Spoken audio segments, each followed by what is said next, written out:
So good afternoon, everyone, and welcome to this session of the I-LanD seminar series. Today's seminar is entitled Teaching English in the Expanding Circle, Awareness of Language Variation, Language Policy and Ideology. Thank you all for being here. I'd like to highlight that the core organization behind this seminar comes from the University of Salerno, and Siria Guzzo was in charge of that. We also thank the Senior Vice President and Head of the Group Institutional Affairs at UniCredit, Franco Brescia, for his interest in attending this seminar. So I'll briefly begin by introducing the seminar and the panel as a whole. So the global importance of English has led to its introduction in schools at increasingly early ages across Europe. However, early exposure alone does not ensure that learners acquire the sociolinguistic competence needed to use English effectively. One reason is that educational language policies overwhelmingly endorse standard English, British or American, as the sole target norm. So this institutional privileging of the standard reflects the standard language ideology, which has been widely problematized in the literature. But what's an ideology? So the term ideology refers to the shared frameworks of social beliefs that organize and coordinate the social interpretations and practices of groups and their members. When frameworks of social beliefs are broadly shared in societies or by groups of people, they end up being treated as normal and common sense. Recent research indeed demonstrates the practical outcome of such policies. While non-native English speakers may approximate native variation in some areas, they fail to develop competence in others, largely because classroom input excludes natural linguistic variation.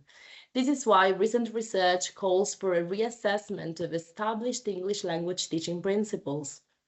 Gaillynn and Hannah, for instance, argue that language teacher education must explicitly address the diversity of global English varieties. Recent research also suggests that foreign language learners must become familiar with the patent social variation that native speakers internalize in their communities. So the exclusion of phonological, grammatical, and lexical variation in EFL instruction prevents learners from developing the skills necessary to navigate real-world English use. Standard varieties, although often taught as fixed and idealized norms, cannot capture the full range of forms learners will encounter. So the pedagogical and policy consequences are significant. Restricting instruction to standard varieties not only limits learners' competence, but also sustains the myth of linguistic correctness, leaving students unprepared for the socially stratified and dynamic nature of real-world English. This panel applies the sociolinguistic lens to argue that English language teaching in the expanding circle must move beyond narrow policy-driven standards, embracing variation as a core component of linguistic competence. So this challenges policy by demonstrating that learners need access to variation and diverse Englishes, not just the standard. This debate, therefore, is also political, as it raises questions like what variety of English should institutions legitimize through curriculum and assessment? And that's why we had the honor of inviting the Italian Minister of Education, Prof. Giuseppe Valditara, to join us today, but unfortunately, due to official commitments, he was unable to attend. As we'll hear today, varieties of English spoken around the world, with their phonological, grammatical, and lexical differences, must be taught if we want to equip learners with a fuller, more authentic understanding of the language and to acquire sociolinguistic competence. This raises questions as to how sociolinguistics can be useful when teaching English. So we should begin by clarifying what sociolinguistics is and which are the core components of this discipline. We're fortunate to have with us a panel of distinguished scholars who have contributed greatly to the field of sociolinguistics, language policy, English language teaching, and English as a lingua franca. Our speakers are Professor Peter Patrick from the University of Essex, Dr. Gaillynn Clements from Duke University, Prof. Martin Dewey from King's College London, and Prof. Rob Drummond from Manchester Metropolitan University. Each speaker brings unique insights into this debate. So thank you all for joining us, and we look forward to a thought-provoking and engaging discussion. And let's now begin with our first speaker. So I'm going to introduce the first speaker first. So It is both a real pleasure and an honor for me to introduce Professor Peter Patrick, because he had the important role of supervising my PhD research.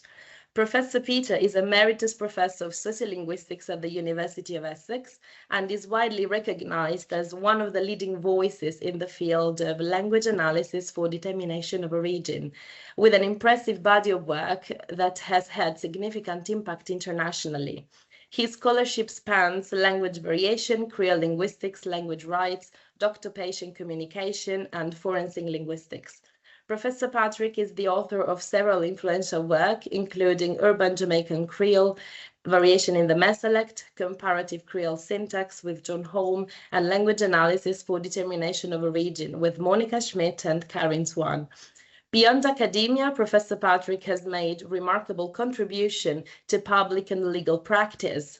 As an expert on Creole languages and linguistics rights, he has advised on the development of Jamaican language education programs in the UK and provided expert testimony in numerous US and UK courts and tribunals. Since 2004, he has been a leading figure in challenging and improving the use of linguistics in asylum determination, authoring over 90 expert opinions for US tribunals. Professor Patrick authored the widely cited guidelines for the use of language analysis in refugee cases, and later co-founded the Language and Asylum Research Group with Diane Eads, both vital initiatives in promoting fairness and best practice in linguistic asylum work. So Professor Patrick's career embodies a deep commitment to the social nature of language and to the fair representation of human rights of speakers everywhere. Beyond his academic achievements, I would like to highlight his intellectual generosity and genuine passion for mentoring students and early career researchers. Personally, I feel incredibly fortunate to learn from him, not only from a scholarly perspective, but also on a human level.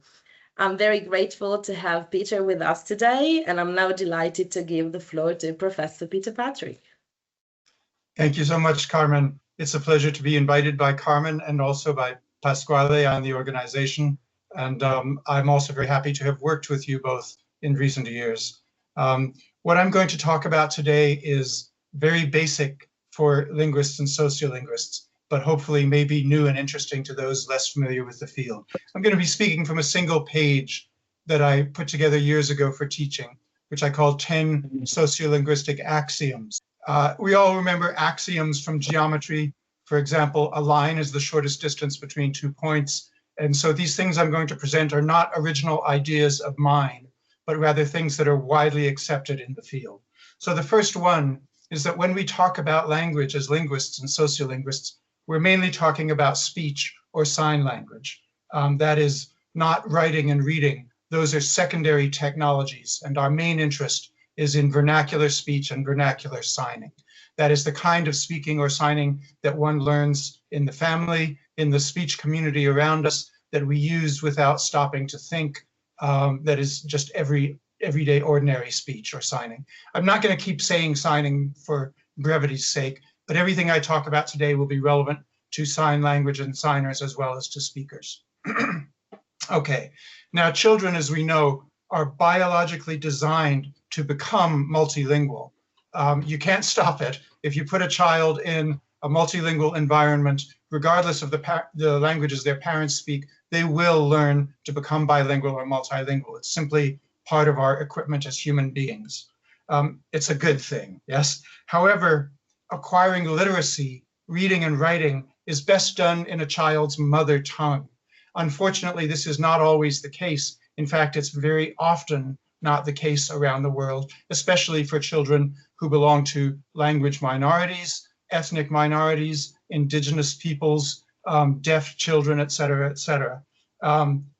So it is, however, agreed, in fact, endorsed by the UN since 1953, that all children have the right to learn reading and writing in their mother tongue, and it's widely recognized as the best way. So we'll come back to the issues of schools and literacy.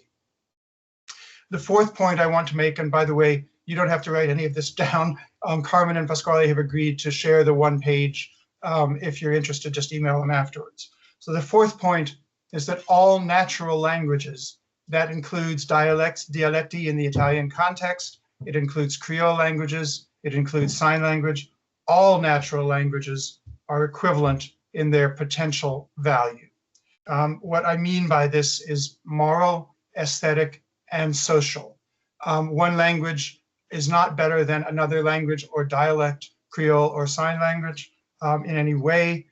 They're not more expressive. The expressive potential is there in all natural languages. I experienced this as a child myself. I grew up speaking standard Northeastern American English, but at age 5, I moved to Jamaica, where all the children in classrooms in all my schools, and indeed almost all of the teachers, were native speakers of Jamaican Creole, and they did not hear standard English spoken at home. So language is a primary means for engaging the world. Actually, humans engage the world primarily through our bodies, but language is a bodily property, whether we are signers or oral speakers. And in fact, development is taken place largely through language after the early years. Once we learn a native language, our social development and our expression are the primary means of engaging the world, take place through language.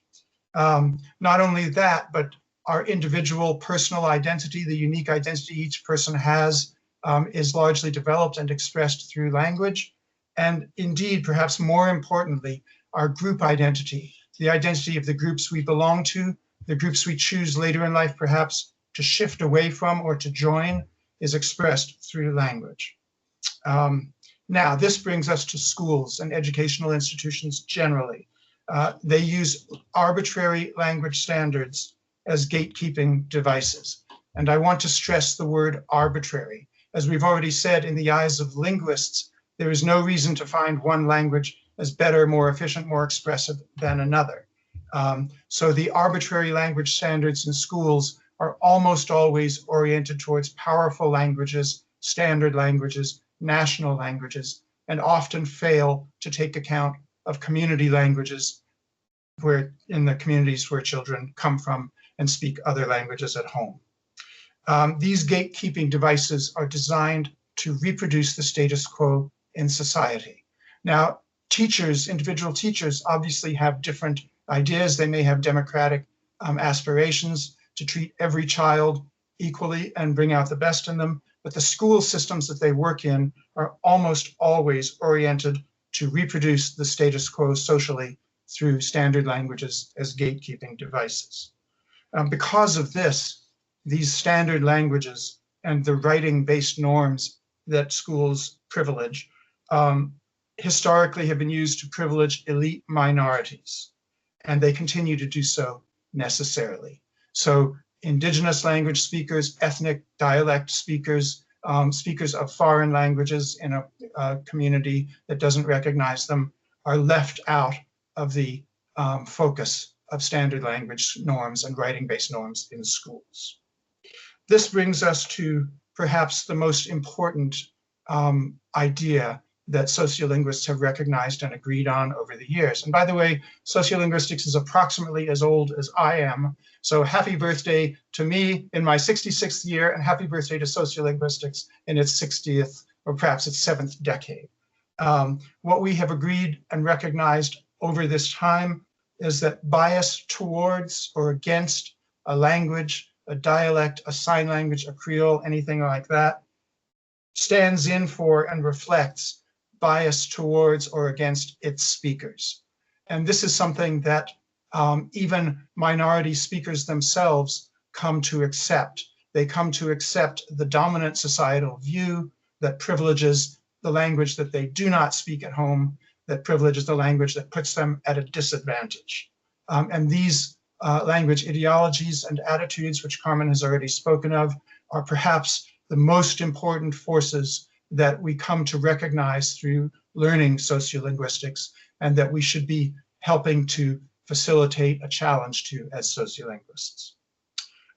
Number 9 on my list of 10 is that ethnicity and language have complex and dynamic relations. And what I want to say by this is that, of course, language is a vehicle of ethnicity, it's a vehicle of race, It's a vehicle of historicity, of our understanding of history in our community. And it promotes the European idea of a model of language and society isomorphism. That is, that there is a place, a people, and a language which are all unified. For example, that members of a nation share a single language and a single heritage. This is a widespread myth that developed only a few centuries ago with the emergence of the modern nation state. And indeed, universal education followed the emergence of the modern nation state and seized on the creation and the spreading and privileging of standard languages as a way to produce citizens, that is, people coming out of school who see themselves primarily as members of a single nation with a single language. So this myth is very important for us to recognize and to challenge. My last point has to do with language planning and language policy. We've identified a number of problems already, the problems of literacy, the problems of schools ignoring home languages within their community, the problems of linguistic minorities and deaf people, signers, et cetera, et cetera. What is the general solution that linguists seize on to tackle these problems? It's language planning or language policy making. This is a good thing, but it's often been called, ironically but correctly, language interference, because the fact is that over the decades that we've been doing it, language planning and language policy making frequently does not succeed fully, in fact, backfires or even fails. There are many reasons for this I won't go into. One of them is the ignoring of expert practitioners, such as Carmen and Pasquale and our panel of speakers today. But even when expert practitioners are consulted in language planning and policy making, it often fails. And one of the main reasons for that is the failure to fully take into account the values and the beliefs of the community we operate in. So I'd like to finish by saying that the most important two things sociolinguists can do are, one, to educate anybody who walks by on the basic ideas and beliefs of sociolinguistics, and two, to facilitate better language planning, language policy making, and the promotion of language rights through all means, not just legislation, for a better world of linguistic citizens. Thank you very much. Thank you very much, Peter, for your presentation. We'll have time to discuss and comment on these points in a while. Now, I'm pleased to introduce our next speaker. It is a real pleasure to introduce Dr. Gaillynn Clements, who is a visiting assistant professor at Duke University. Her work sits at the intersection of language, society, and pedagogy, bringing together insights from sociolinguistics, education, and applied linguistics. Her early career research explored gender speech patterns through social network analysis, offering nuanced perspectives on how language reflects and constructs gendered experience. In addition to her research on variation and identity, she has made significant contributions to linguistic pedagogy, especially in preparing graduate students in TESOL and Masters of Education programs for linguistic demands of their fields. She has also conducted impactful work on linguistic discrimination in academia and ADA compliance in linguistics courses, addressing questions of equity, accessibility, and inclusion within higher education. Her current research examines linguistic and social markers in fertility narratives, an innovative project that deepens our understanding of how language shapes intimate and socially sensitive experiences. Among her publications are Linguistic Discrimination in U.S. Higher Education, Power, Prejudice, Impacts and Remedies, and the forthcoming Linguistic Foundations for Second Language Teaching and Learning. Through her teaching, writing, and advocacy, she continues to challenge and expand the ways we think about language, power, and inclusion in both academia and everyday contexts. Her work brings valuable insight into the real-world implications of ideology in the classroom. So, Gaillynn, the floor is yours. Thank you so much, Carmen. I'm really excited to be with everyone today. As a native English speaker from the United States and having received my PhD from a British English institution, many people might think that I am quite well suited to advocate for English in universities around the globe. And more specifically, many might like to think that I'm a prescriptivist or an advocate of some sort of global standard English, but that could actually not be further from the truth. Since the majority of my work is situated within sociolinguistics, I find the change to English as a medium of instruction at non-native English-speaking universities and countries to be a travesty of epic proportions. That may be catastrophizing a little bit, but I feel quite strongly about this. Pushing some abstract notion of language or of creating structures in education that support standard language ideology is always a negative in my book. If we only elevate the ideas and work of some because they speak and write in an almost unidentifiable prestigious English variety, then we lose out on the breadth and ideas, the differences in all of us that add to our individual identities, that makes a society, a business, or an academic community all the more valuable. With all that said, there certainly is a benefit for scientists, doctors, linguists, educators all over the world to be able to communicate within a same language, just like we're doing today. But the varieties that each of us are speaking are different. We can hear the differences phonologically. We might pay attention to some syntactic different choices, or even some morphological choices.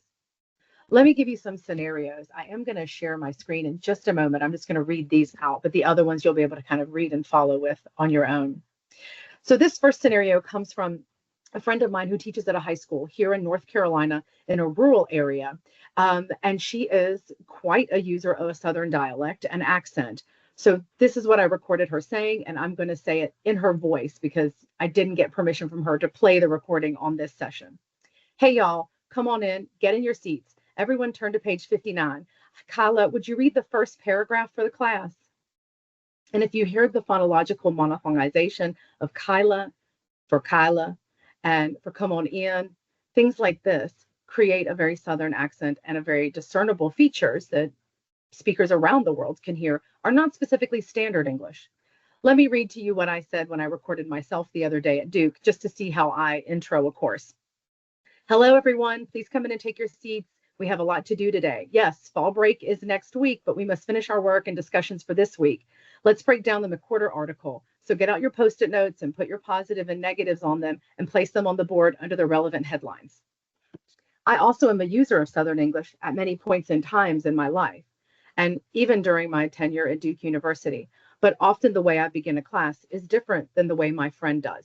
That's because we have different contexts that we're teaching within.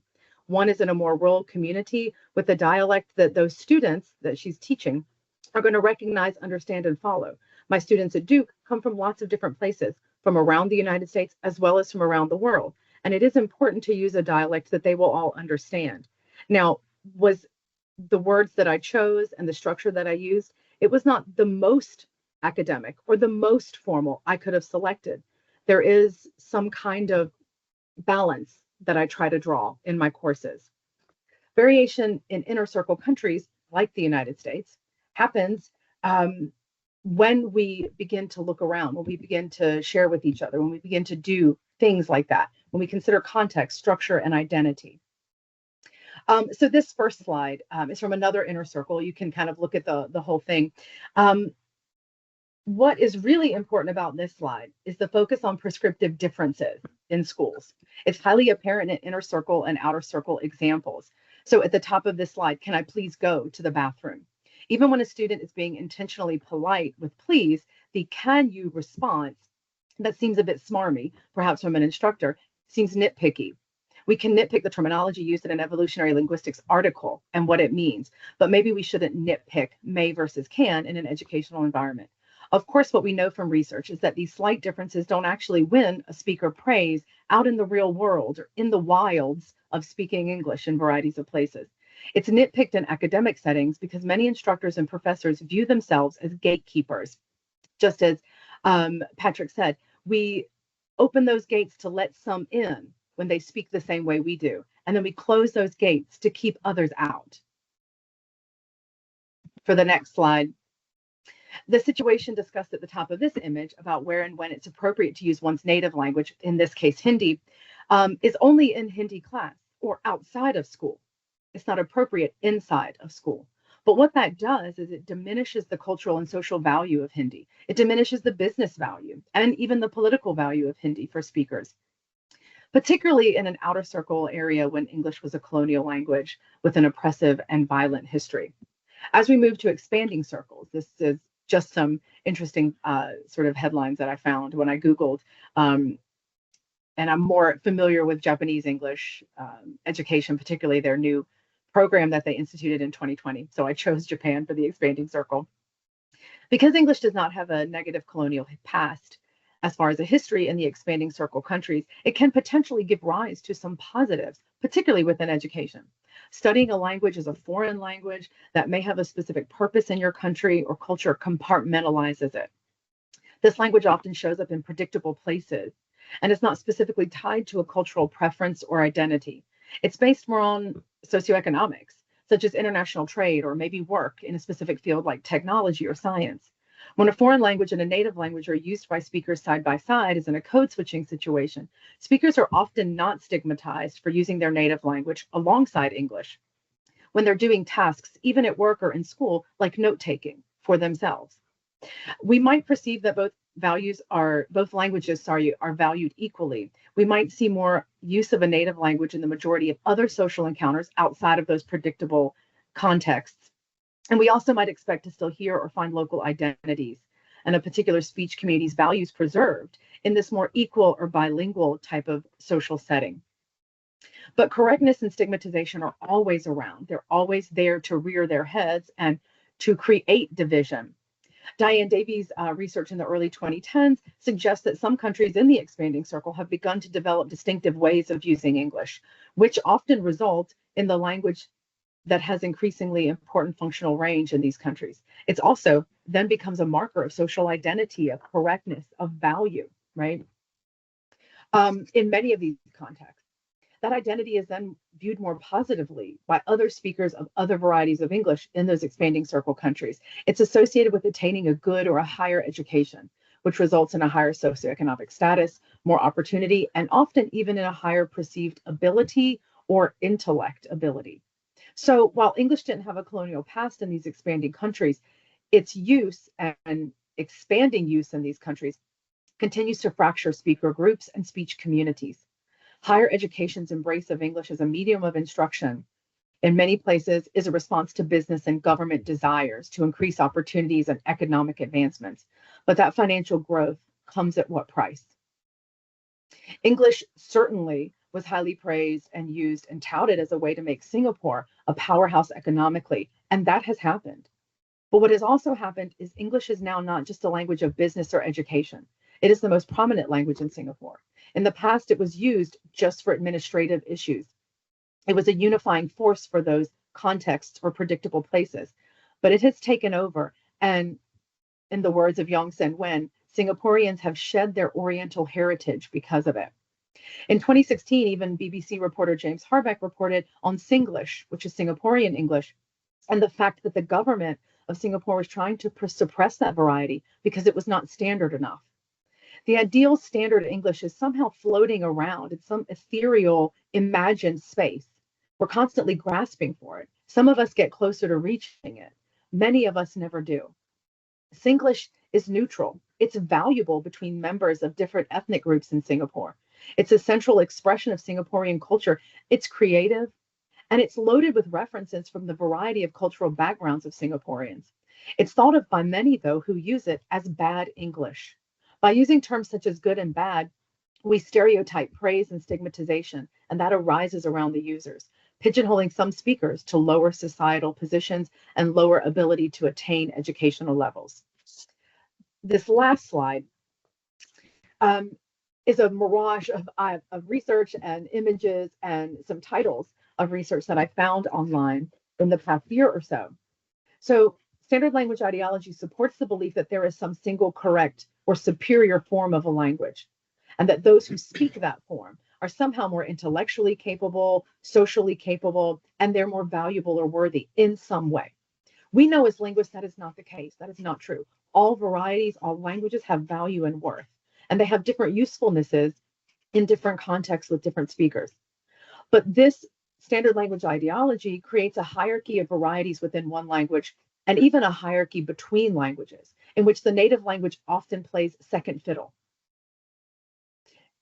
Even the preferred dialect or the standard is just a dialect nonetheless, but it's the value that we attach to it that causes these implicit biases and explicit biases to come about. In 1988, I'm going to stop sharing the screen. In 1988, Sutnag Hengist did some great research and sort of defined standard language ideology in really good words. And I'm just going to read her words. Ideology, structures, and practices which are used to legitimate, effectuate, regulate, and reproduce an unequal division of power and resources, which are both material and immaterial, between groups which are defined on the basis of language. Rosanna Lippi Green also said in her book, English with an Accent, that linguistic discrimination is the last back door to discrimination in many countries, particularly in the United States. You can discriminate against someone based on the variety of English they use, and many people find that acceptable. When a language or variety bias enters the equation in academia, it can negatively affect a student's or faculty member's progress. A student's grades may suffer. A faculty may not be able to receive promotion and move forward. Perhaps the student might even be found to not be worthy of a mentorship or an internship. In my research with Dr. Pitre in 2021 that Carmen alluded to, we published this edited volume with Routledge that chronicles students and faculty discrimination through language. Sometimes it was gendered language, so the difference between male and female speech. Sometimes it was their use of assigned language, so ASL users in the United States. Sometimes their native language impacted their variety of English, or even an indigenous language. We had an entire chapter on Lumbee natives here in North Carolina when they go to university in North Carolina, how their dialect is perceived and how that impacts their opportunities on campus. So this linguicism negatively impacts undergraduate grades, graduate students' evaluations as teaching assistants, and even faculty members' ability to fully participate in their departments. While we originally only researched as happening in universities in the United States, it happens everywhere. And we now have a contract to publish a second edition of the US version, and also a new contract for an international version focusing on linguistic discrimination at various levels in higher education abroad. To review a specific country's policy on English and the medium of instruction, I'm going to turn back to Japan, specifically because their reform in 2020 is the one I know most about in an expanding country. Japanese students had been learning English for about 10 years prior to this reform, but yet they were ranked, Japan was ranked about 26 out of 29 Asian countries in terms of their average TOEFL or TOEFL score.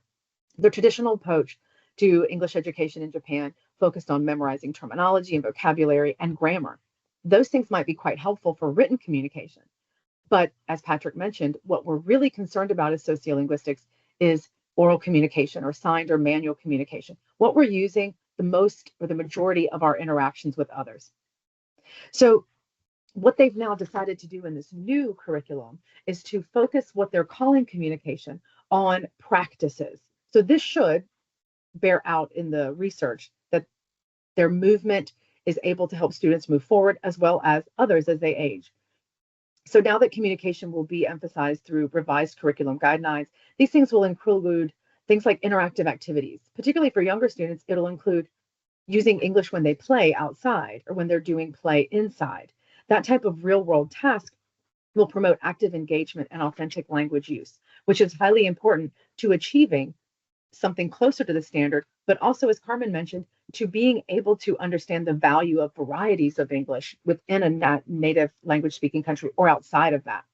What I love about Japan's new policies in their reform of 2020, as a linguist at least, is that children's and teen learning in class and then using that language to perform activities with each other in play type situations or within even a biology lab will improve or increase their English proficiency and their natural ability to use that language. What I don't like, and actually what I wrote in my notes is what I hate, which seems very negative. I don't agree with compulsory education as a singular non-native language. I would love to see Japanese students get to choose English, German, Russian, Zulu, for all that matter, whatever they wanted to learn. Learning any second language is quite valuable. When it becomes English, it seems to coincide so much with economic or linguistic marketplace advancement that people only want to focus on that language. And we often forget there's so many valuable things for law, linguists, for language, for communication, for politics, for business outside of just English. But when we create just one singular non-native language focus in a country, particularly in the expanding ones, when this happens, we often know that the language of the native groups or group suffers. Cultural identity and the core of an individual or larger languages or culture's identity shifts. Perfection in a language is a mirage, especially in any sort of standard idea. It's very elusive. Nelson Mandela probably said it best. If you speak to a man in a language he understands, like a second language, you speak to his head. If you speak to him in his language, you speak to his heart. And we will lose the heart of a people, their perspective, and their internal knowledge if more and more choose English as their medium of instruction in higher education and other educational environments. The possible dreaded slippery slope of extending that to so many areas of a culture and losing your cultural inheritance like many in Singapore have are too great a cost for me as a linguist and as a language lover. Thank you so much for your time. Thank you so much, Gaillynn. We'll have time to comment on these points in a while. So let's move on to our next speaker. It is my great pleasure to introduce Professor Martin Dewey, who is Associate Professor in Applied Linguistics at King's College London.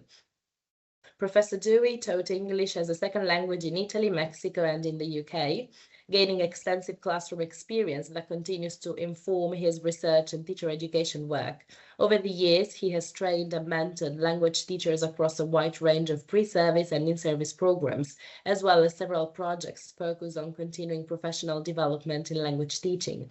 Professor Dewey's research explores the globalization of English, the role of English as a lingua franca, and the implications of multilingualism for linguistic education.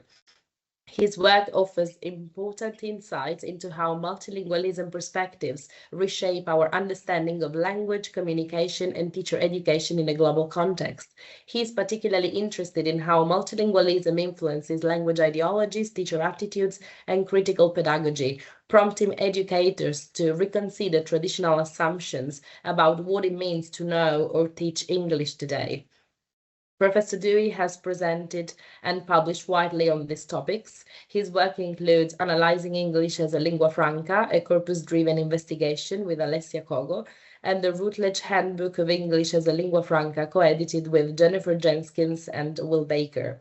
He also serves as editor-in-chief of the Journal of English as a Lingua Franca, where he continues to shape and advance scholarly dialogue in his rapidly evolving field.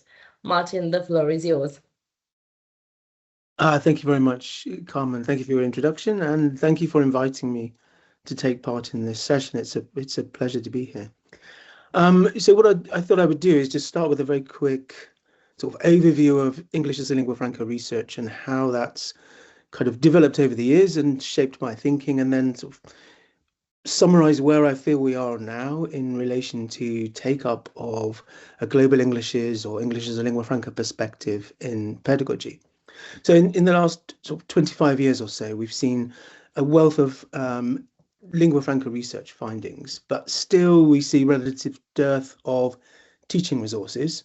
So what we have is extensive, in-depth discussion of the implications of global Englishes and ELF English. So from now on, English as a lingua franca, I'm going to be saying ELF, okay, much briefer than spelling it all out. So we've seen very extensive discussion of the implications of ELF research for English language teaching, but so far relatively little uptake in terms of application. And I feel there are many reasons for this, and I want to try and spell out what those reasons are. First and foremost, ELF is a multifaceted phenomenon and can be quite difficult to define for its complex nature. So how we define that phenomenon has had to respond to our evolving understanding of lingua franca communication as we gather more evidence about the nature of multilingual environments where English is the medium or the primary means of interaction. Okay, so Jennifer Jenkins reconceptualizes lingua franca interaction as English as a multi-lingua franca, which I feel marked a turning point in the work in the field, and this was around 2015. So we move away from trying to document what happens to English when it's used for lingua franca functions and focus much more on the setting itself, looking at the multilingualism of contexts in which English is being used as a lingua franca. And this emphasizes the dynamic ways in which multiple languages can be used simultaneously and conjointly to communicate meaning. So therefore, from a pedagogic perspective, what it means is that language teachers and any kind of instructor who is working in an English medium context needs to be aware of how English is used when it functions as a lingua franca, but when it does so alongside all the other resources in speakers' repertoires. Now, doing so will facilitate more emphasis on communication rather than on the structural properties of language. So I think in the past we've been really focused on language as a system, language on the linguistic structural properties of language.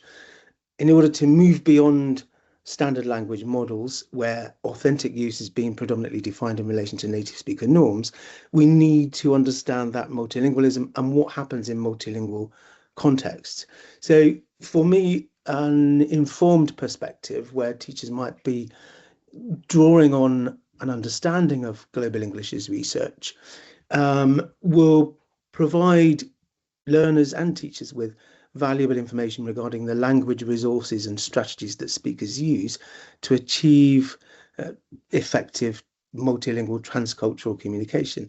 So what this entails is re-emphasizing function over form, focusing on interactive strategies such as, for example, paraphrasing and paraphrasing, which can be either preemptive, where you modify what you're saying in anticipation of it being problematic in terms of understanding, or other strategies such as signaling non-understanding, engaging in accommodation skills, providing clarification requests, and so on. So we're moving away from language in terms of the formal linguistic properties and thinking more about language as a set of strategies and skills. Now, from this perspective, language becomes authentic when it is communicated effectively. And we then can untie the concept of authenticity in language from the native speaker construct. Right? We can, to use the words of Enric Jurda, who's just published a volume on this, we can dismantle the native speaker construct in our understanding of what it means to use language effectively. The language syllabus, the teaching resources, assessment and testing, these all continue to be principally designed in line with standard native speaker English, despite the sort of 25 years of developments we've had in researching Global Englishes and ELF. But there have been a large numbers of teacher education programs that have tried to engage with Global Englishes, and these are gaining momentum. We've had several large-scale teacher education projects, for example, with the work of Yasmin Bayat and Nikos Sifakis, looking at teacher education. The work, and this is, and then the Enrich project, people might be familiar with that. And Enrich project was a large-scale project undertaken across many European countries, looking at how teachers might engage with research in Global Englishes and English as a lingua franca in relation to their own classrooms. Now, teachers who've participated in these studies tend to indicate that they go through a fairly arduous journey throughout their involvement in the project. Some report being able to devise ways of implementing and internalizing the essentials of a Global English's perspective as they reflect on their own classroom practices. Others, by contrast, may welcome these ideas in principle, but then report not being able to associate them with the realities of their own teaching context. And this is the real challenge. So participating teachers often comment on a lack of information regarding the precise methodological and practical aspects of a Global English's or ELF-aware approach, and comment on the lack of appropriate teaching materials. What we can say is there is no specific method for integrating a Global English's or ELF perspective in language education, and clearly there are no straightforward solutions with respect to implementing these concepts in practice. Now, this is part of the challenge of moving beyond implication. I said at the beginning that we've seen extensive discussion of the implications of globalization of English and Global English's research towards application. So we've seen plenty of discussion, extensive discussion of the implication, but moving towards adopting that in practice or towards application rather than implication has been it continues to be very challenging. So first of all, teachers may need to design original activities either by adapting existing textbook resources or by creating new standalone resources, or probably a combination of both. Teachers need to reflect on the methodological implications of a Global English's awareness or ELF approach, and they need to make full sense of the implications of Global Englishes and related concepts such as translanguaging and transculturality in terms of how they might fit into their own local teaching context. Now, there have been several studies that have tried to work towards this. It requires continuous critical reflection involving design, implementation, and evaluation of instructional activities that reflect and localize independent interpretation of Global Englishes and ELF. Recent studies have included, for example, Savio Siqueira, who does research in Brazil, discussing the importance of adopting a decolonizing perspective on language in education and developing materials as a means of meeting the challenge of adopting a practical response to this research in a systematic way. I mentioned the work of Yasmin Bayat before. She's in relation to the Enrich project. Yasmin Bayat, together with colleagues in Turkey, have discussed implementation of a CLIL program in a primary school setting as a means of raising non-native speaker teachers' awareness of their own English in a more positive light and awareness of the functional choices available to them when they look at their pedagogic choices from an ELF or Global English's perspective. In my own work, and together with Inma Pineda at the University of Malaga in Spain, I've been exploring the extent to which awareness of linguistic diversity in teacher education, or an increased focus on linguistic diversity in teacher education programs, can have an impact, a positive impact on teachers' priorities and preferences in the classroom. But it's not always feasible for teachers to engage in this kind of extensive reflection and experimentation. This requires institutional support and requires resources, which may not always be available to teachers. It also requires teachers to reassess their existing beliefs and assumptions, including the way they identify with their own languages and their experience of English. Where we're at is we've had this very extensive research. We've come to understand a good deal about the way English is operating as a lingua franca in multiple contexts around the world. We're currently preparing the second edition of the Handbook of English as a Lingua Franca with 36 odd chapters.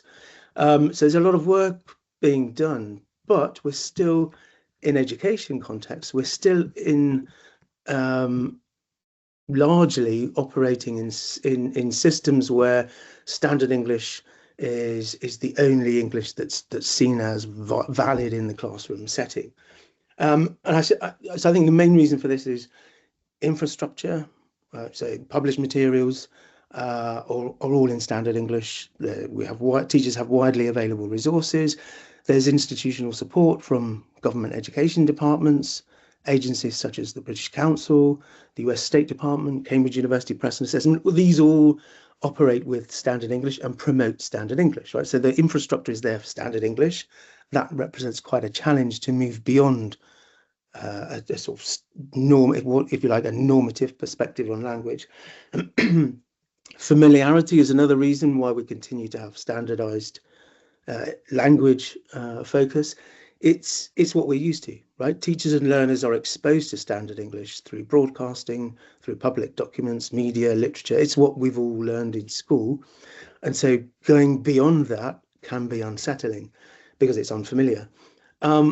In education, we're very assessment oriented. So the assessment focus has a real impact on how difficult it can be to engage with Global Englishes or ELF perspective in practice, because it's much easier to test knowledge of a single system of forms than it is to evaluate how effectively learners perform different communicative functions. So you can assess grammatical knowledge. You can set up an activity where we're determining how grammatically accurate learners can be. It's quite another thing to try and determine how effective they're being in communication. That's more complex.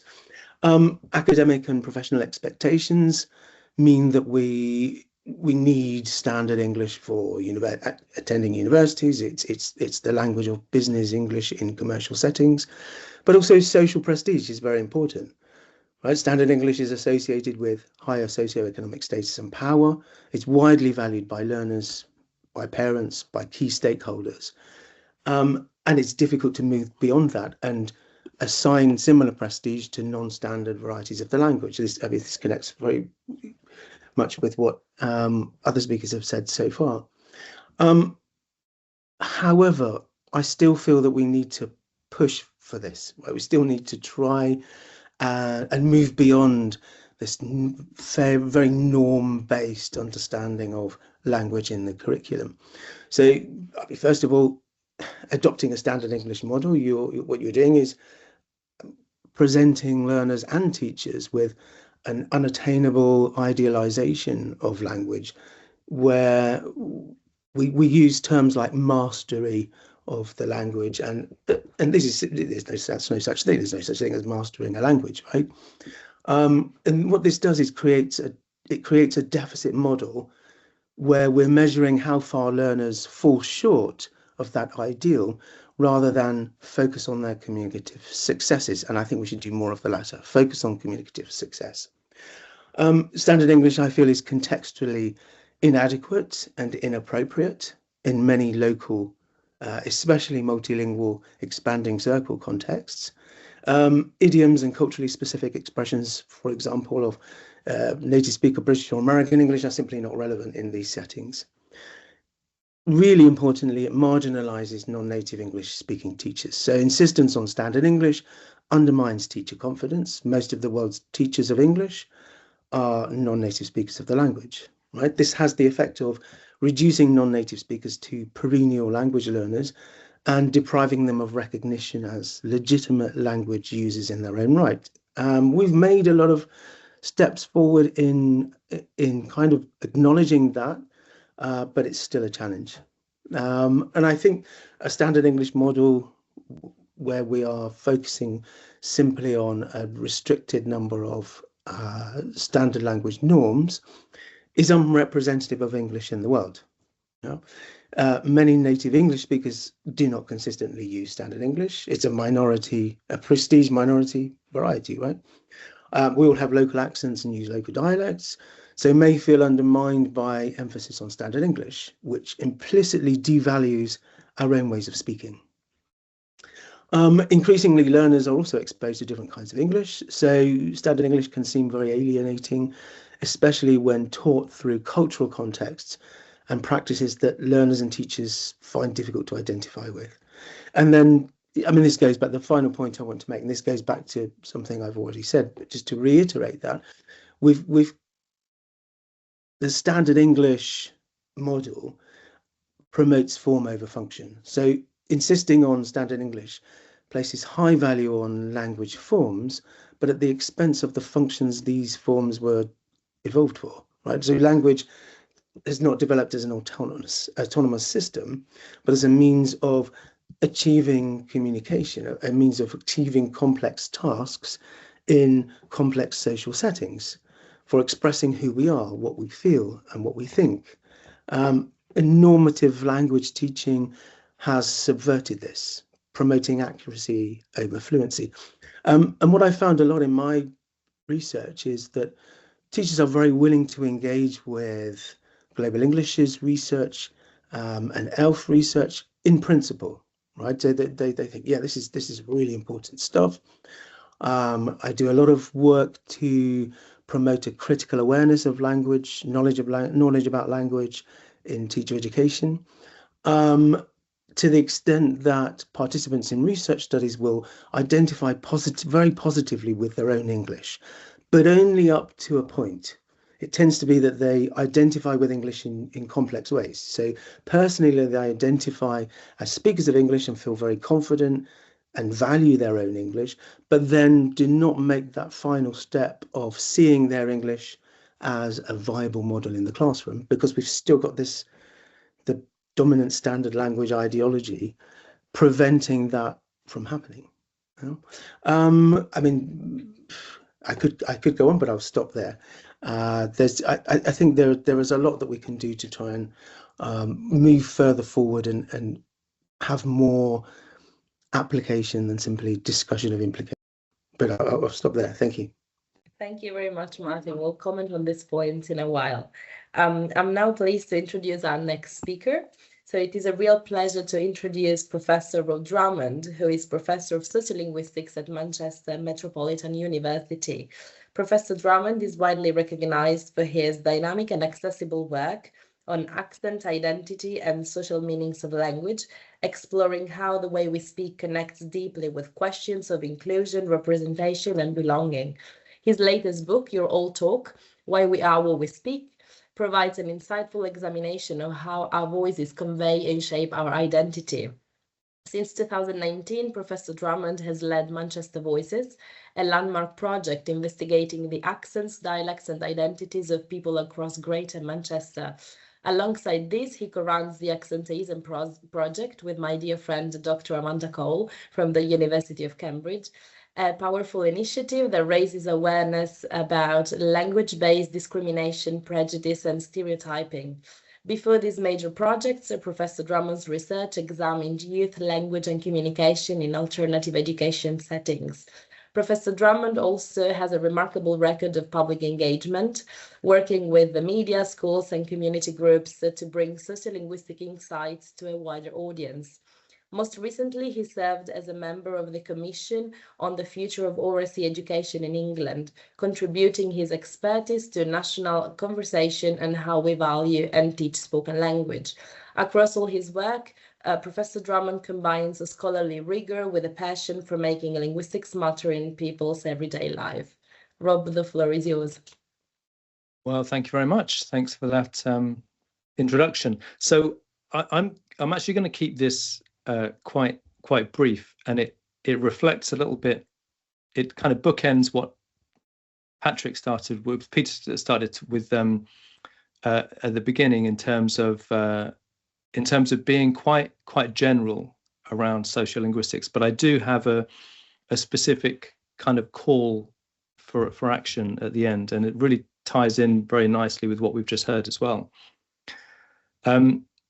Now, my biggest concern in this whole area when it comes to looking at sociolinguistics and how it relates to language teaching and teacher education is that most teachers don't know enough about the English language to enable them to teach it effectively. Now, this is a bit of a bold claim, I realize this, and obviously a bit of a generalization. But I should explain that I come originally from an English language teaching background, and I definitely didn't know enough about how language works to do the job as effectively as I should have been. Now, don't get me wrong, I think I was quite a good teacher within the confines of the context that I was in. I taught the students what I was told they needed to know. I followed the curriculum. I taught them their relative clauses and their vocabulary and the difference between will and going to for some reason. And we looked at subtle pronunciation differences. And I think I did it all in a engaging way, and they seemed to pass their relative tests. But what I didn't really question was why I was teaching what I was teaching, because I didn't know any different.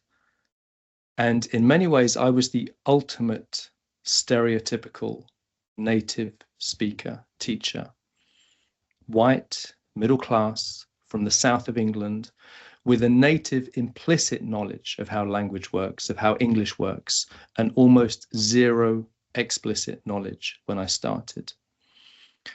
And on top of that, my English was the English of the textbooks. My grammar was their grammar. My accent was their accent, purely because of where I happened to have been brought up. So that meant that I wasn't naturally led to question anything I was teaching I was there to teach English, and as far as I was concerned, this was English. So it was only years later, after studying sociolinguistics myself and taking a slightly different career path, that I can now see all of the issues. Now I feel qualified. Now I think I know enough about how language works to teach it effectively, and I would teach it so differently to how I used to teach it. Because now I know there's no such thing as English, singular, basically. Now, of course, most teachers, if we're thinking globally, most teachers of English already have a lot of this awareness and understanding, because most teachers aren't monolingual native English speakers. And so that means they can bring their own insights from their own learning of English. They know how it feels to see and hear one thing in the textbook and then a completely different thing being used outside in the real world, which is the experience of every teacher when you've had that. Your students come to you and tell you, you know, if you're teaching, wherever you're teaching, they say, I understand what you're saying in the classroom. I understand you, Rob, and I understand the other teachers, but I don't understand when I hear people speaking all the time. So they know, teachers who've had this experience of learning English themselves, they know how it feels to wonder which version of English is right for them to use. But they probably won't know why there is such variation, and they probably won't appreciate the ideological implications of selecting this variety over that variety. Because sociolinguistic awareness, knowledge, and understanding is just not taken as seriously as it should be in teacher education, in all sorts of education. I mean, I'll be honest, in my opinion, a bit of sociolinguistic education would be useful for everyone, whatever career path you're going down. I mean, this is what I tell students and worried parents at university open days about, oh, should they do a linguistics degree? I can't think of a single profession where an understanding of how people actually communicate and how language is actually used. I can't think of a situation where that wouldn't be a useful thing to have. So it's incredibly useful, but it's especially useful, I would have said, in teacher education. I think within teacher education, language teacher education, the priority has generally been on how to teach rather than what to teach. And so the all-important why do we teach what we teach barely gets a look in. So yeah, English teachers need to be experts in pedagogy. Of course they do. They need to know how to teach, but they also need to be experts in English or in language more generally. And that expertise must include the kind of knowledge that falls within sociolinguistics. We all know that language varies, but teachers need to know how it varies and why it varies. We all know that some ways of speaking are seen as more prestigious than others, but teachers need to know why that hierarchy exists and when and how to challenge it. We all know that we use language in different ways in different contexts, but teachers need to know why we do this, how we do this, and what the implications are of making that choice to adapt or not to adapt. And we all know that the way we speak is linked to our sense of identity, but teachers need to understand that link, and they need to understand how that plays out in the context of language learning. But all of this, that push to get teachers to know more about sociolinguistics is about more than just adding a few sociolinguistics classes to teacher training courses. This is about creating a shift in how we view English and how we view language. Because the choices we make at all levels of English teaching, English teacher education, and crucially, the assessment of English speakers have ideological implications. Which varieties of English are we prioritizing? What counts as legitimate language use? And by extension, who counts as a legitimate speaker? But as we've already heard, the hierarchy that exists within English is so firmly embedded that it becomes very hard to challenge, but we should challenge it. Because that hierarchy and the associated prestige of certain standardized varieties does not reflect how language is actually used or how language actually works. We're all led to believe that certain ways of using English are better than others, but as we know from talks already today, this simply isn't true, not in any kind of objective way.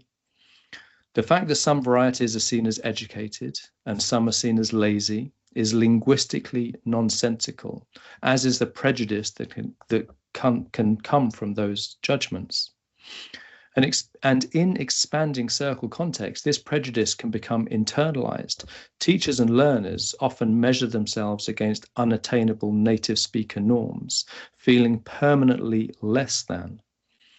And this kind of insecurity, while perfectly natural, is completely ideological and not linguistic in any way. But these value judgments ascribed to language use are purely social, which means that they can be challenged and eventually, hopefully, changed, but only if we understand them and how they work. Developing critical language awareness is one way to address this, not by rejecting standards altogether, but by understanding where they come from and what they do. It's about encouraging teachers and students to hear variation without judgment and to see that language reflects broader social inequalities. When we do that, English becomes not a single global standard, but a shared resource that is plural, flexible, and adaptable. The point is, as English language teachers, we need to understand that our job is not to simply teach the mechanics of language. Obviously, that's a big part of it. Our students expect to learn how to operate in English, but that's not the only part. In addition to teaching grammar, vocabulary, and pronunciation, we should also be teaching explicitly about ideology, about correctness, about identity and belonging. Often explicitly, we should be doing this, but sometimes implicitly, but it should always be there. That should always be somewhere in our knowledge and in our classroom practice. We should be questioning all the time what we are teaching and why we are teaching it.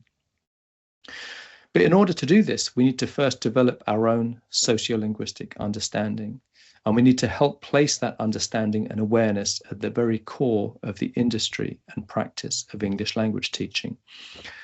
But the problem is, we all exist in our own echo chambers, and so it's very hard to get the message to the people who need to hear it. I imagine everybody here is on board with the idea that sociolinguistic knowledge is important and is fundamentally a good thing. Everyone's on board with it because you've all chosen to be here. You've all chosen to come to this seminar. We don't tend to go to events where we know we're going to disagree with the arguments being made, which means we generally end up listening to and speaking to people we already agree with. So this is our challenge. We need to move out of our silos and our echo chambers, and we need to do what we can to educate and to change minds and to change behavior. And I don't think that necessarily means that we need to be stronger in our message, because in my experience, when we get really strong, when we go in really strong with these kinds of arguments, that causes people to dig their heels in and push back and not engage. So I don't think it's that we need to do, but what I do think we need to do, what I think we need to be better at, is being bolder in who we speak to, in entering arenas and contexts in which our message isn't going to be particularly welcome, or maybe where we're talking to other people whose message we don't agree with, but we have to get into those spaces in order to have the conversation. In terms of changing minds and changing attitudes towards language, I'm very much a kind of a go kind of softly and politely kind of person. I work with other people who take a much stronger approach, and I really respect that approach. And I think it needs all sorts. I think we need that really strong ideological abolitionist approach on the one hand, but then I also think we need people who can go in a bit more gently and have these conversations and try and avoid people digging their heels in and get the message across that way. And I think between the two, we have a chance of making a difference. Thank you. Thank you very much, Rob, and thank you to all our speakers for such a rich set of talks. So I'm really impressed really by all your talks. And yeah, what Rob has just said reminds me of my personal experience, actually. So the first time I moved to the UK, as Rob said, I was taught standard English, of course, in Italy. But then when I moved to the UK, I was able to understand everything in academia. And then I would really struggle to understand people at Tesco's because, of course, they do speak non-standard English. And this reminds me to Tradgils and Hannah's book published in 2012.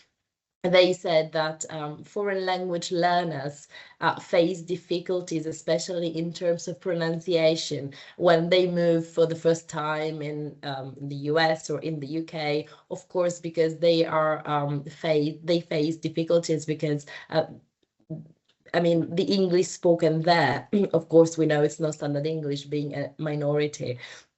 So yeah, but also I have many other questions. So for instance, I was taking notes in the meantime. So also I was thinking that without awareness of variation, foreign language students, for instance, might also overgeneralize or misinterpret some registers, and they might fail to grasp, for instance, how English shifts depending on the context. It could be one point. Or, for instance, if students are only taught prescriptive standard English, they may struggle to also interpret the colloquial variants like I seen it versus I saw it. But yeah, there's so much we could talk about. I wonder now if you have any questions or comments you'd like to address to one another about your respective presentations.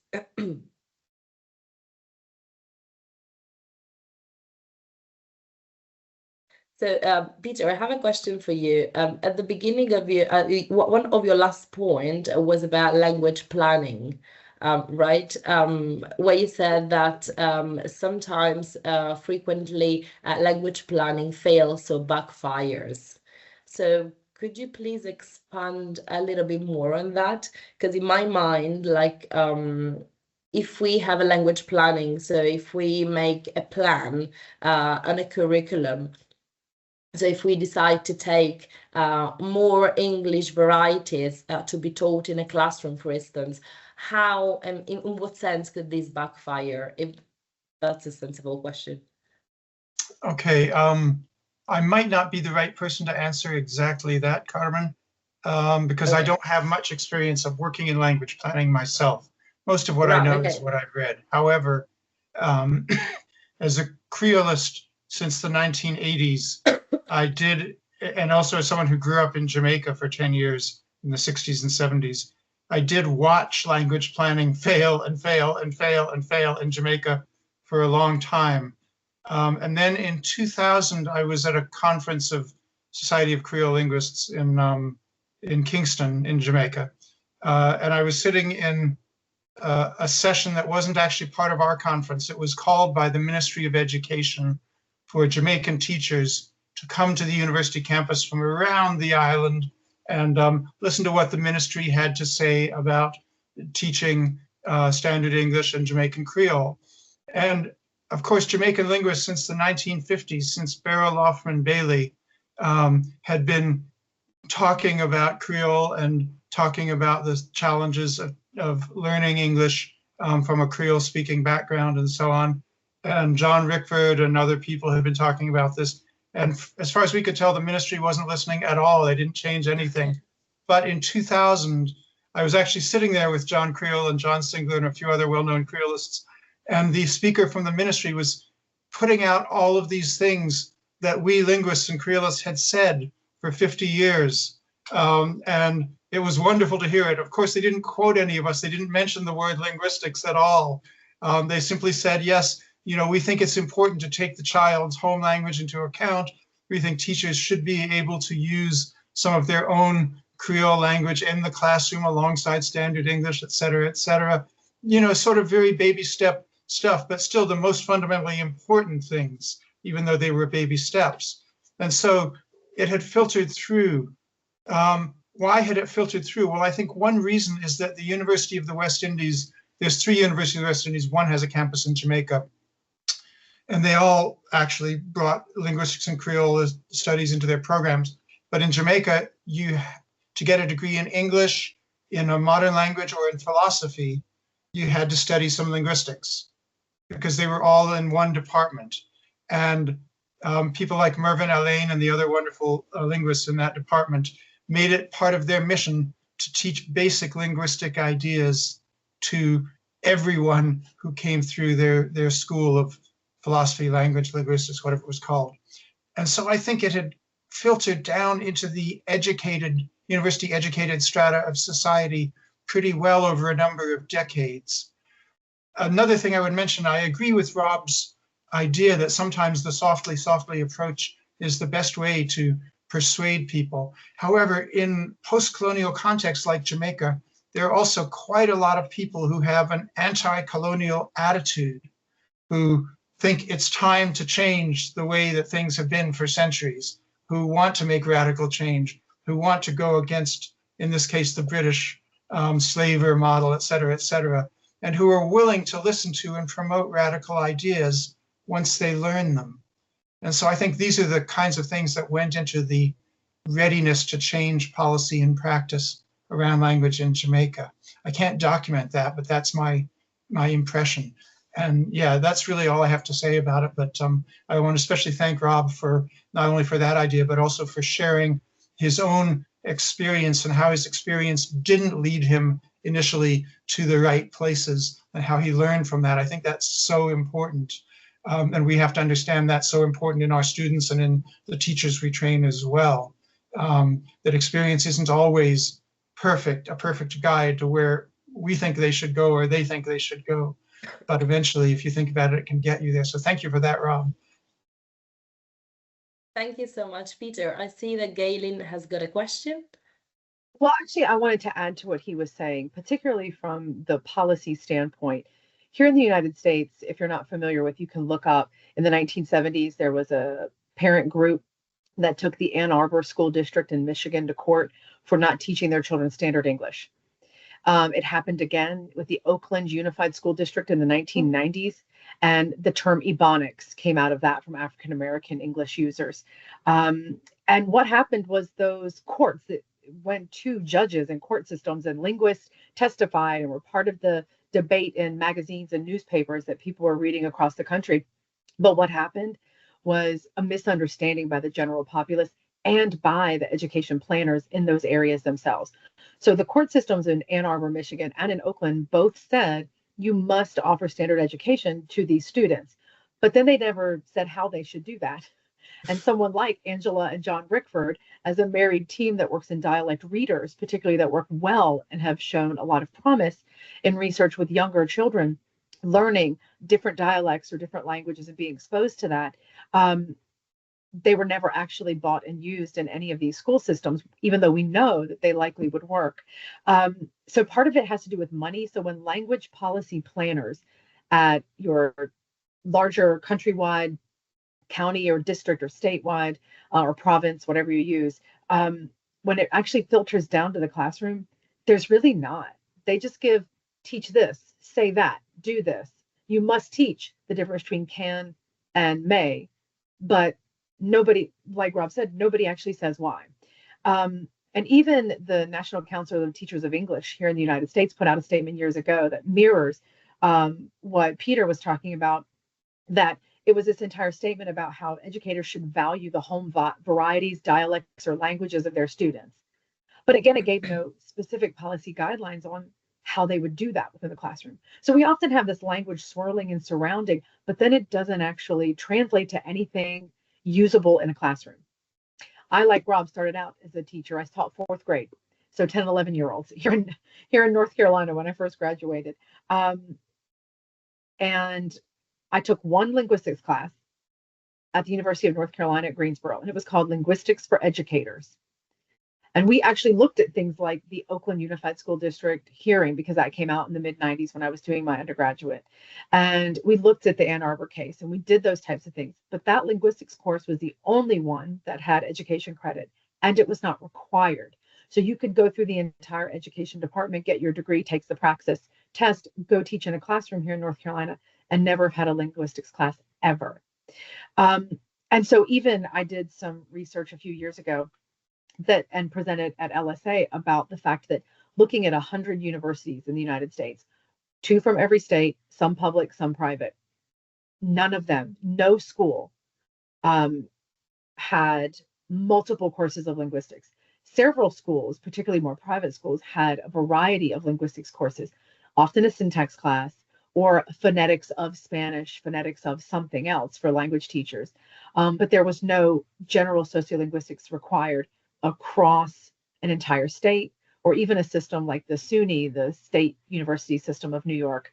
All of the different SUNY schools had different requirements. There's not a set. Linguistics is important, and this should be a part of the curriculum of educators across America or across Canada or across Europe.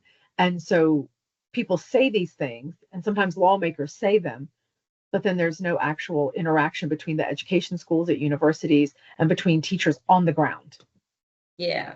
So if policies change to embrace variation, what challenges will ministers, for instance, of education and publishers face?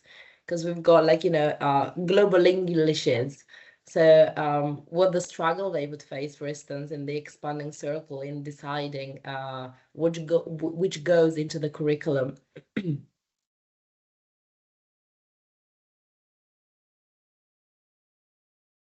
Like I'm thinking about English as a lingua franca. Recently, I was taught, because usually when I teach English, as Rob said, before studying sociolinguistics, I would teach the grammar.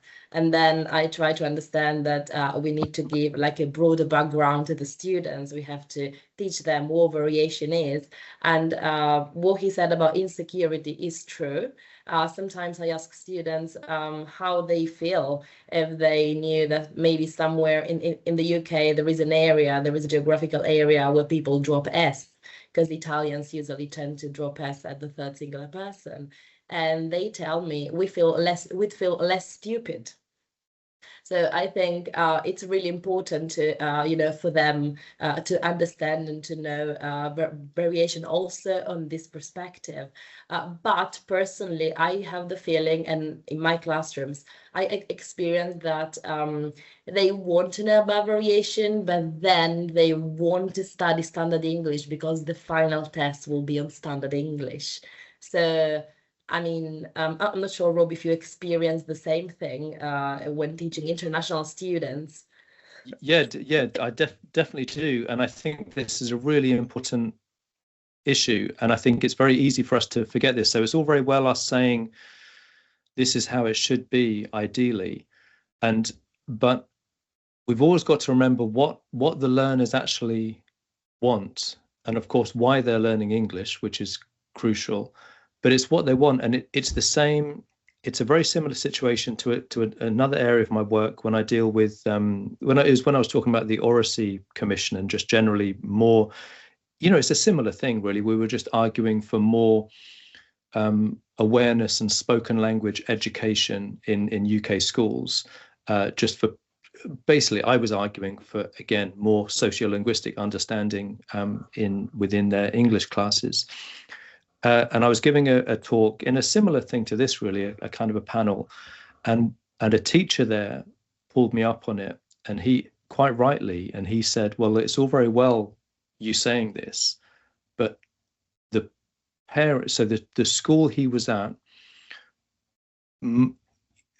I think there was such a high proportion of people who came from families who didn't have English as a first language. So it might have been the kids' first language, but their parents didn't have English as a first language. And he was saying, look, it's all very well you saying all this, but the parents, when I do the parents' evenings, when the parents come along and see how well their kids are doing at school, the parents are really insistent that they want their children to be learning standard English, because they know all of the other problems they're going to face by being by being non-native English speakers, by being from non-native English speaking backgrounds, from having different color skin, from all of these things, they're going to face all of these problems. So it's all very well, you middle-class white academics saying, yeah, we should be embracing different varieties of English and we should be challenging standardized English and all of these things. He said, but it's really important to these parents that their children speak that. So who am I to stop? Who am I to get in the way? And I completely see that, and I completely see that with this situation as well. So the way I think about it is that as sociolinguists and as language experts, we have a dual responsibility. We have to be challenging those norms. We have to be doing what we can to challenge the society that makes this kind of style shifting and code switching seem to be necessary, and that upholds these standard language ideology. We have to challenge that, but at the same time, we have to help individuals on a day-to-day basis navigate the world that they're in. So one's a kind of an idealized argument that we should be doing, and it's quite right that we're doing it, but we can't lose sight of the fact that day to day there are people who are facing language-based discrimination and who feel the need to use standardized varieties, and they're being judged on that, and they're living in a society that does value standardized English.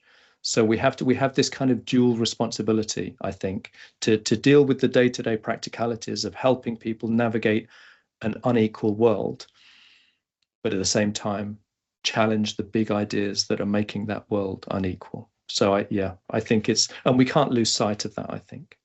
Yeah, thank you so much, Rob. I think Martin has got a question, and then Peter raised his hand. Okay, Martin. There's somebody with their hand who's had their hand up for longer. So Sorry, Stefania. Carmen, Stefania. Can you see me? Okay. Yeah, but hold on. We will open the QA session for the audience in a while. Oh, sorry. Okay. Okay, in a while. Hold on a second. Peter, you've got a question? I think Martin first. Yeah, it might be my turn now. Sorry. Yeah, sorry. I was just mindful that we ought to be handing over to the audience, but you've got a schedule for that, have you? Right. Sorry. Yeah. No. I think Rob and Peter, your talks were very nicely bookended with this real, the focus on the importance of sociolinguistics, and I couldn't agree more about how important it is in education broadly, not just for language specialists and in language teacher education, but in all teacher education. And I mean, in the UK, there's quite a strong move towards public engagement with science. And I've been trying to argue that we need much more public engagement with social science. And of course, that would include sort of the social dimension, the social properties of language, and doing sociolinguistics. I'm often surprised when I go into schools, when I meet teachers and talk to them about language, particularly the sociolinguistic aspects of language.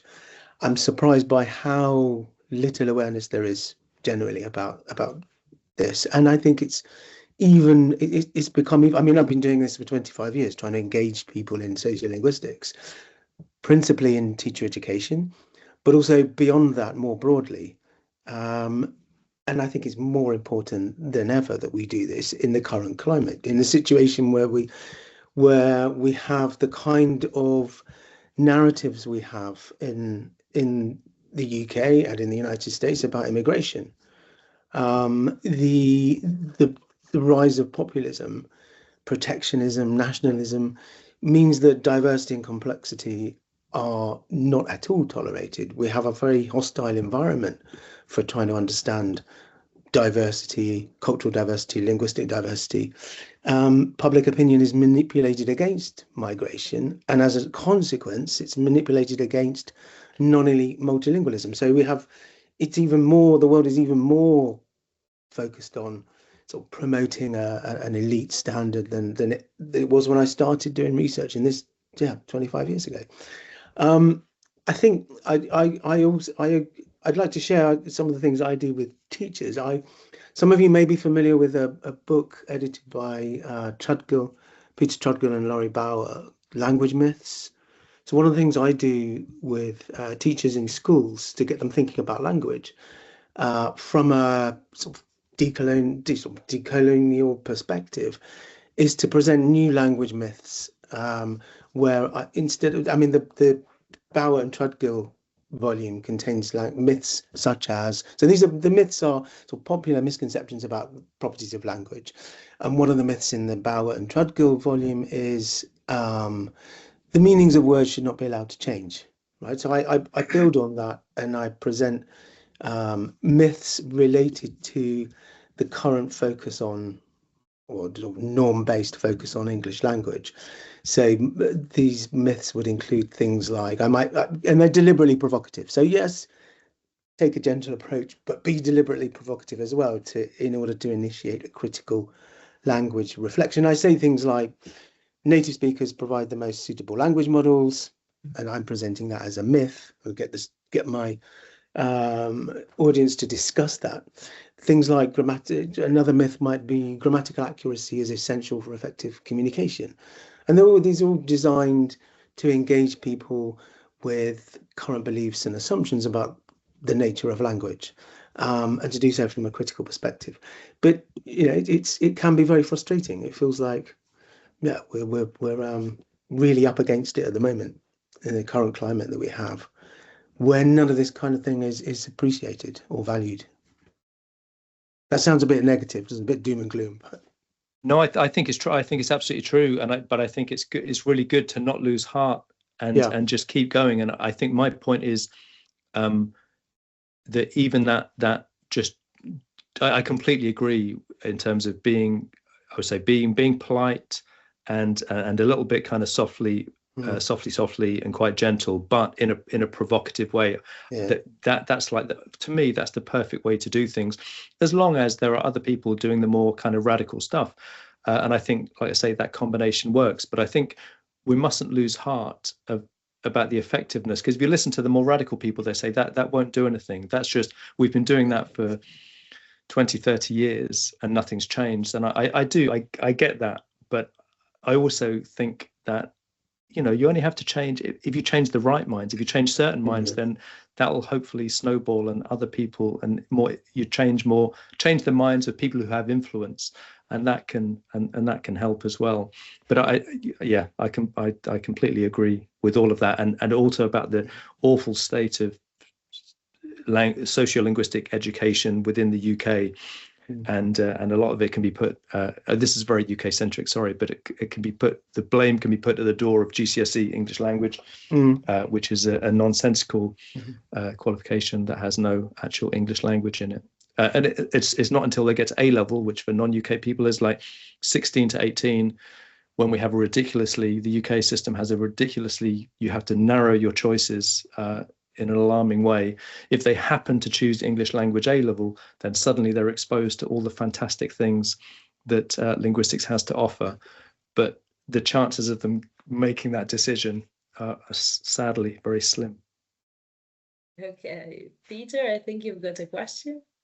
Yeah, it's just a comment on what people have been saying, which I really agree with. And I think Rob's absolutely right about you can't swim against the tide of what family, parents, community members believe or have learned at their own cost about language attitudes and language ideology, even if they've got the wrong end of the stick from our point of view. I don't know what the right level or moment of intervention is, and I'm probably not going to get involved in it myself at this point. What I would love ideally would be for sociolinguists to walk into primary schools around England, the UK, wherever we're teaching, and be given an hour or a week of hours or something like that to talk about language. I'd call it language in the real world, because I think sociolinguists or people with sociolinguistic experience are the people to talk about language in the real world. And we have lots of examples of language problems and stuff like that I think could bring some of these family and community members on side very quickly. But the very first thing I would do is ask them, or ask the students to go home and come back next time and say, what language problems have your parents had in the real world? What difficulties have they found to do with language and dialect and accent and so on, whatever they want to call it. And to make that the way that we teach what we teach, whatever we get to teach about sociolinguistics, not dialect versus standard, as important as that is, not promoting African-American vernacular English or whatever, Essex English, whatever the local disrespected dialect is, as important as that is. But language in the real world, what are the problems? How can we think about them? What could we do about them? Because I think that would actually be exciting to kids and parents and community members as well, and would be a perfect platform for us to do more. And since foreign languages, so-called, or modern languages, whatever you want to call them, are not being widely taught in primary schools in the UK anyway, and not being very effectively taught, we might as well push to get a platform at the beginning of any teaching of a modern language in a primary school, or worst, a secondary school, and start with a couple of sessions about language in the real world, and see if we couldn't, get this support that we often seem to miss by starting from the place that we academics start from. So that was my only thought about that.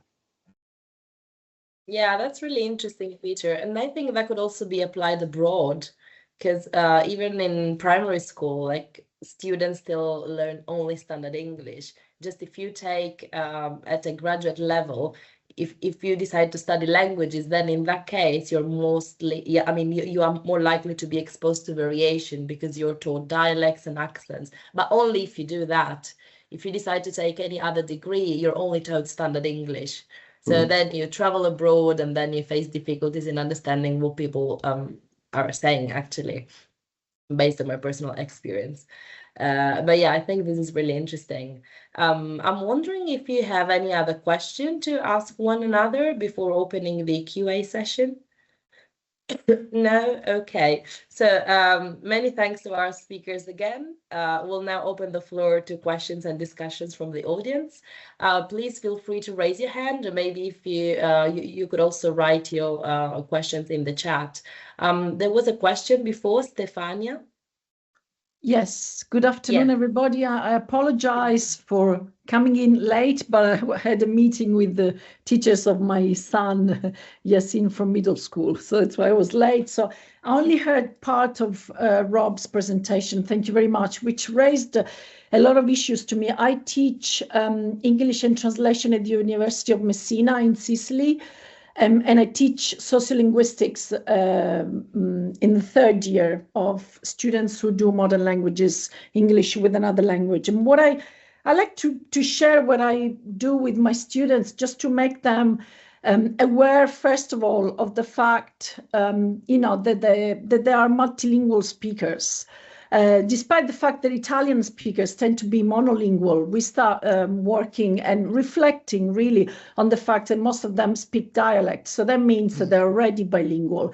And then we have students from different nationalities who are multilingual speakers. And by focusing on that, I like to make them aware of the fact that having a multilingual repertoire is an advantage, and might make them not feel, inferior because they don't have the right pronunciation, what Rob was talking about. And I think this might be useful also in the real world when they confront themselves with their parents who want them to learn standard English, which doesn't mean that they don't have to do that, but making themselves aware of their multilingual resources. And the parents, well, perhaps their parents don't have they might have. Lots of people nowadays are bilingual or multilingual speakers.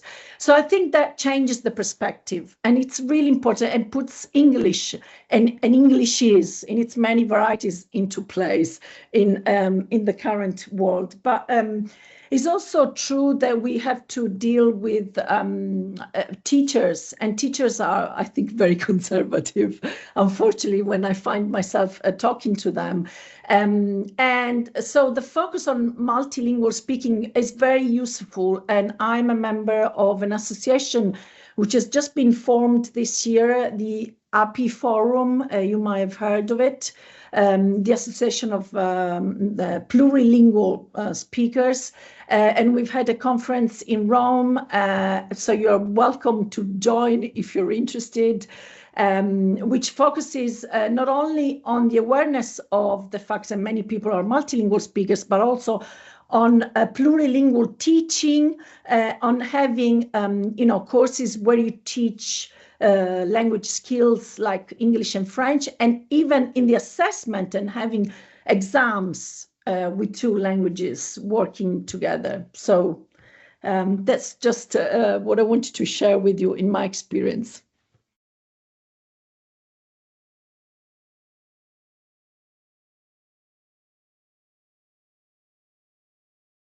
Thank you very much, Stefania. Is there any other question from the audience?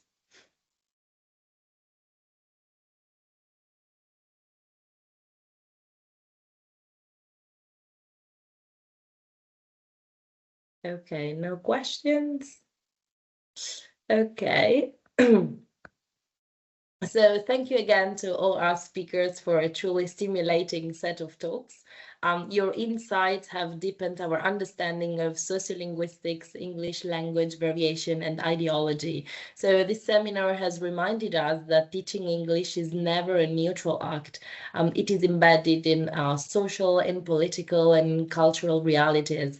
As we've seen, rethinking standard norms and embracing variation and critically rethinking on our own assumptions are essential steps toward a more inclusive and effective language education.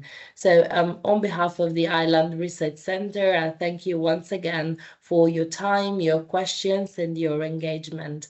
And have a wonderful evening, and goodbye for now. Thank you. Thank you. Thank you. Thank you very much. Thank you. Thank you.